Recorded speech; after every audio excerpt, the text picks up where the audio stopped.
मिरजेतील टाकळी रोड येथे पूर्व वैमनस्यातून प्रदीप उर्फ शिव अथनीकर याच्यावर प्राणघातक हल्ल्याप्रकरणी मिरजेतील मतीन काझी, शौकत शेख, आयन लांडगे, शोएब शेख व 2 अनोळखी युवक अशा 6 जणांवर शहर पोलिसात गुन्हा दाखल करण्यात आला आहे।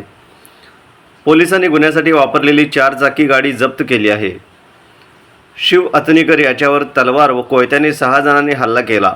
शिव अथनीकर याच्यावर 12 ते 13 वार करून हल्लेखोर त्या ठिकाणाहून पसार झाले। गंभीर जखमी शिव अथनीकर याच्यावर मिरजेच्या शासकीय रुग्णालयात उपचार सुरू आहेत।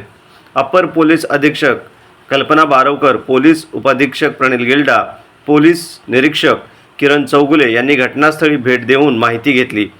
आरोपींच्या शोधासाठी पोलिसांनी पथके विविध ठिकाणी पाठवली आहेत। दरम्यान या प्रकरणी मिरजेतील मतीन काझी, शौकत शेख, आयन लांडगे, शोएब शेख आणि 2 अनोळखी अशा 6 जणांवर खुनाच्या प्रयत्नाचा गुन्हा दाखल करण्यात आला आहे।